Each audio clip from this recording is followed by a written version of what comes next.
Students, let us go forward with present chapter atoms and molecules. अब इसमें जो हमने जे थॉमसन मॉडल देखा है और उस रेदरफोर्ड का मॉडल देखा है, अब हम देखते हैं इसमें Bohr's model of an atom. अभी बोर ने क्या बताया, साइंटिस्ट था। The nucleus of an atom is present in the centre. ये रेदरफोर्ड से थोड़ा सा आगे बढ़ा है कि जो न्यूक्लियस है वो सेंटर में होता है, जैसा कि हमने बताया उसमें प्रोटॉन न्यूट्रॉन वगैरह होते हैं। Around this nucleus will revolve the negatively charge electrons. इसके चारों तरफ जो इलेक्ट्रॉन्स हैं वो घूमते हैं। Discrete orbits of electrons are present inside the atom. Atom के अंदर ही स्पेसिफिक या विशेष एक पाथ होते हैं जिनको हम ऑर्बिट्स बोलते हैं, जहाँ से इलेक्ट्रॉन घूम, जैसे पृथ्वी की कक्षा है तो उनकी भी कक्षा होती है, सेल्स होती हैं, तो वो उस सेल्स में घूमते हैं।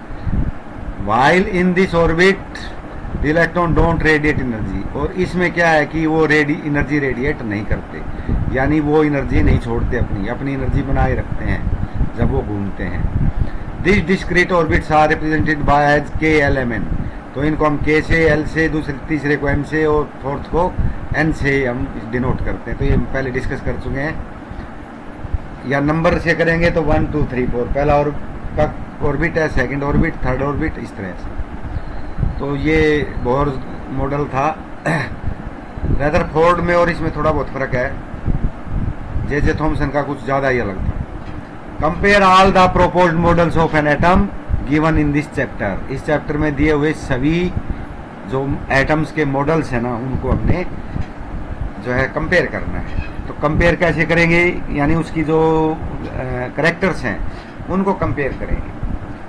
थॉमसन ने कहा कि भाई पॉजिटिवली चार्ज स्फीयर होता है, लेकिन रेदरफोर्ड ने कहा कि पॉजिटिवली चार्ज्ड न्यूक्लियस होता है in the centre carrying the entire mass. इसमें सारा मास भरा हुआ होता है, क्योंकि न्यूक्लियस के अंदर प्रोटॉन और न्यूट्रॉन होते हैं और इनमें मास होता है, इलेक्ट्रॉन में मास नहीं होता है। और बोर ने कहा positively charge nucleus in the centre. उसने कहा भी सेंटर के अंदर पॉजिटिव चार्ज न्यूक्लियस होता है। तो न्यूक्लियस में क्योंकि प्रोटॉन न्यूट्रॉन होते हैं, न्यूट्रॉन पे तो कोई चार्ज नहीं होता, लेकिन प्रोटॉन पे पॉजिटिव चार्ज होता है। तो जो न्यूक्लियस है वो पॉजिटिव चार्ज होता है। एटम एज ए होल तो नहीं होता, लेकिन उसका पार्ट है न्यूक्लियस। दूसरा था the negatively charge electrons are spread randomly all over inside the sphere. दूसरी बार उसने कहा थॉमसन ने कि जो स्फीयर है पॉजिटिव चार्ज है और उसके अंदर नेगेटिव चार्ज जो है बिखरा पड़ा है, तरबूज की तरह, जैसे तरबूज के बीज होते हैं। रेदरफोर्ड ने कहा the negatively charge electron revolve in the well defined path. कि जो नेगेटिव चार्ज इलेक्ट्रॉन है वो न्यूक्लियस के बाहर निश्चित रस्तों पर चक्कर लगाते हैं, रिवॉल्व करते हैं। और बोर ने कहा दी negative charge electrons revolving around don't radiate energy. नई चीज इसमें बताई कि वो एनर्जी को रेडिएट नहीं करते, जबकि रेदरफोर्ड ने बताया था कि वो एनर्जी रेडिएट करते हैं।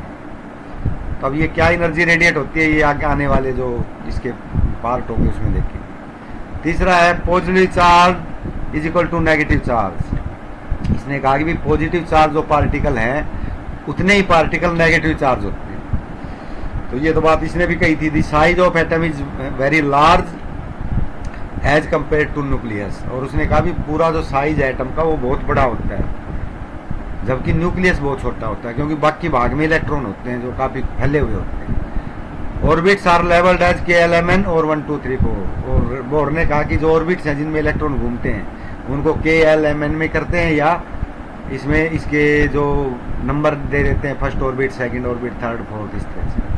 The net charge in the atom is 0। तो उसने कहा भी नेट चार्ज 0 होता है, ये सभी ने कहा है, क्योंकि जितने प्रोटॉन होते हैं उतने इलेक्ट्रॉन होते हैं। ये तो सभी ने बात कही है।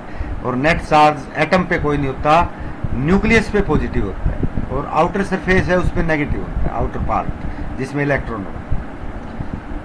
तो ये इसमें कंपैरिजन था थोड़ा बहुत, इसको आगे और बढ़ाते हैं हम। Summarize the rules for writing the distribution of electron in various shells for the first 18 elements. तो जो पहले 18 एलिमेंट होते हैं उनमें कितने कितने इलेक्ट्रॉन होते हैं और उनको हम किस सेल में कितने भर सकते हैं। तो ये 2n² एक फार्मूला होता है, ये वाला 2n²। एन होता है 1 2 3 4 वगैरह, जैसे फर्स्ट सेल है, सेकंड सेल है, थर्ड है, फोर्थ है, इस तरह से। तो एन की जगह वो रख देंगे, जैसे 1 स्क्वायर रखें तो 2 × 1 ये लिखा हुआ है। If n is equal to 1, 2n square 2 1 square is equal to 2, 1 square का तो 1 ही होता है। अगर एन 2 है तो एन की जगह 2 आ जाएगा, 2 स्क्वायर 4 2 8, और 3 है तो 18, और 4 है तो 32। तो चौथे सेल में 32 इलेक्ट्रॉन आते हैं। Given number of electron is 18 अगर है तो 288 हो जाएंगे। के में 2, फर्स्ट में 2 आ सकते हैं मैक्सिमम, दूसरे में 8 आ सकते हैं, तीसरे में 18 आ सकते हैं। लेकिन इसमें एक बात और है कि जो आउटर मोस्ट सेल है उसमें 8 से ज्यादा नहीं आ सकते। तो ये तो हम खैर पहले भी कर चुके हैं कि के फर्स्ट में 2 आते हैं। तो इसने कहा भी किसी का इलेक्ट्रॉन 18 है तो कैसे भरेंगे, के में 2 आएंगे, एल में 8 और एम में भी 8। तो ये था। नेक्स्ट वन है define valency by taking examples of silicon and oxygen. अब सिलिकॉन और ऑक्सीजन का एग्जांपल लेते हैं और हम वैलेंसी इसके अंदर डिस्क्राइब करते हैं कि वैलेंसी कैसे बनती है। The valency of an element is defined as its combining power with other atoms.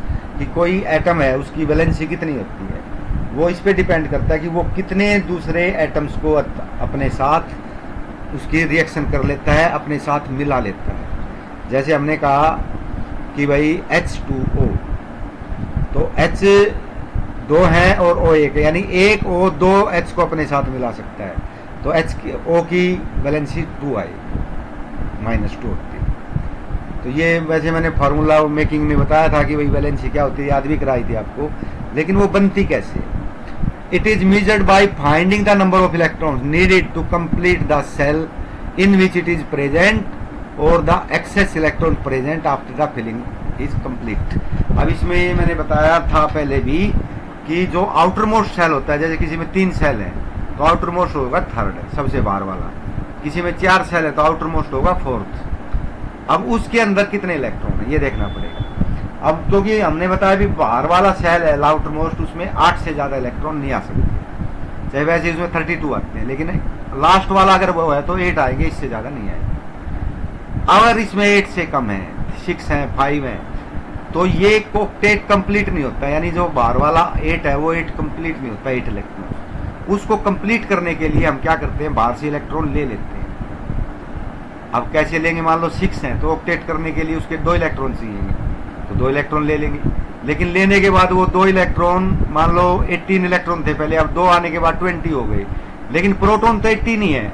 इसका मतलब ये है कि 2 इलेक्ट्रॉन ज्यादा है, और वो ज्यादा इलेक्ट्रॉन है तो नेगेटिव चार्ज होता है इलेक्ट्रॉन पे, तो 2 चार्ज नेगेटिव के आ जाएंगे। तो ये तरीका है। जैसे ऑक्सीजन एटॉमिक नंबर है इसका 8, इलेक्ट्रॉनिक कन्फिग्रेशन है 2 और 6, यानी पहले में 2 दूसरे में 6, लेकिन दूसरे में उसने ऑक्टेट पूरा करना है, 8 पूरे करने हैं। अब 8 के लिए वो क्या करेगा, 2 इलेक्ट्रॉन बाहर से ले लेगा, 8 पूरे हो जाएंगे।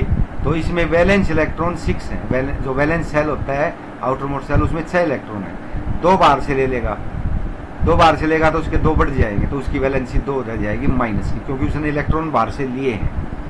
अब मान लो किसी में आउटर मोस्ट में 2 इलेक्ट्रॉन है तो उसको 8 करने के लिए 6 लेने पड़ेंगे, लेकिन भाई 6 तो इतने ज्यादा हो जाएंगे कि वो हैंडल नहीं कर पाएंगे। तो वो क्या करेंगे, ऑक्टेट पूरा करने के लिए उस 2 को भी छोड़ देगा, ताकि मान लो 3rd सेल में 2 हैं, 2 को छोड़ देगा तो 3rd सेल ही खत्म हो जाएगा, 2 ही सेल रह जाएंगे, दूसरे में 8 है ही, तो ऑक्टेट कंप्लीट है। तो वो क्या करेगा, आखिरी में अगर 2 है तो उसको छोड़ देगा।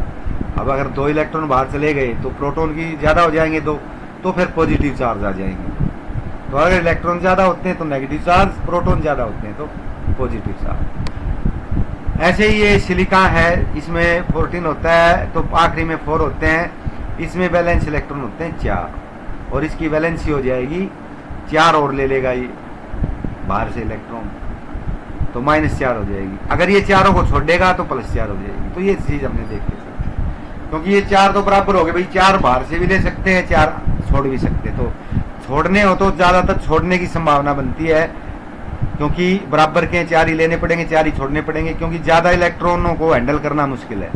इसलिए 4, जैसे कार्बन में भी 4 होते हैं लास्ट में, तो 4 को छोड़ना पड़ता है, क्योंकि 4 लेंगे तो ज्यादा हो जाएंगे, वो इलेक्ट्रॉन हैंडल नहीं करते। प्रोटॉन तो क्योंकि न्यूक्लियस के अंदर होते हैं, इलेक्ट्रॉन को हैंडल नहीं किया जा सकता, इसलिए 4 को छोड़ने पड़ेंगे। चार छोड़ देंगे तो चार प्रोटॉन ज़्यादा हो जाएंगे और पॉजिटिव आ जाएगी इसकी वैलेंस। तो ये हमने 2-3 क्वेश्चन इसमें करने की कोशिश की है। इसके बाद आ जाता है कुछ ये है डेफिनेशंस हैं, तो इन डेफिनेशंस को करते हैं। अभी इसको मैं एक आध को करता हूँ, बाकी तक बाद में कर लेंगे क्योंकि ज़्यादा हो जाएंगी नहीं तो। पहला है एटॉमिक नंबर। तो एटॉमिक नंबर हमारे लिए फेमिलियर है, नंबर ऑफ प्रोटॉन और number of electron. Atomic number of an atom is defined as the number of positively charge proton present in the atom of nucleus. तो proton और electron तो equal होते हैं, तो जितने, या तो हम कहते हैं जितने प्रोटॉन है उतना है एटॉमिक नंबर, या कहते हैं जितने इलेक्ट्रॉन है उतना है एटॉमिक नंबर, तो दोनों इक्वल में आते हैं। Hydrogen has 1 proton and its nucleus. Hydrogen में 1 प्रोटॉन होता है, hence its atomic number is 1। अब आ गया मास नंबर। मास नंबर मैंने बताया था, इलेक्ट्रॉन में तो मास होता नहीं, प्रोटॉन और न्यूट्रॉन में मास होता है। तो जितने प्रोटॉन और जितने न्यूट्रॉन दोनों को ऐड कर लेंगे वो मास नंबर है। Mass number of an atom is defined as total number of protons as well as neutrons. Total number proton का और न्यूट्रॉन का मिला के दोनों को ऐड करना है। They take into account the element that contribute to the atomic mass of the atom। तो इनसे एटॉमिक मास बनता है। Since the mass of electron are negligible, क्योंकि इलेक्ट्रॉन का मास नहीं होता लगभग न के बराबर, तो केवल प्रोटॉन न्यूट्रॉन से हम मास नंबर कैलकुलेट करते हैं and the neutrons of the corresponding element. तो हमने ये देखा कि भाई या तो प्रोटॉन या न्यूट्रॉन, इनसे हम बनाए। तो मैंने 2 ये आपको बताई है इसमें डेफिनेशंस। अब आइसोटोप्स और आइसोबार्स की वैसे तो पहले आ चुके हैं ये, लेकिन फिर भी नेक्स्ट में एक बार दोबारा बता दें।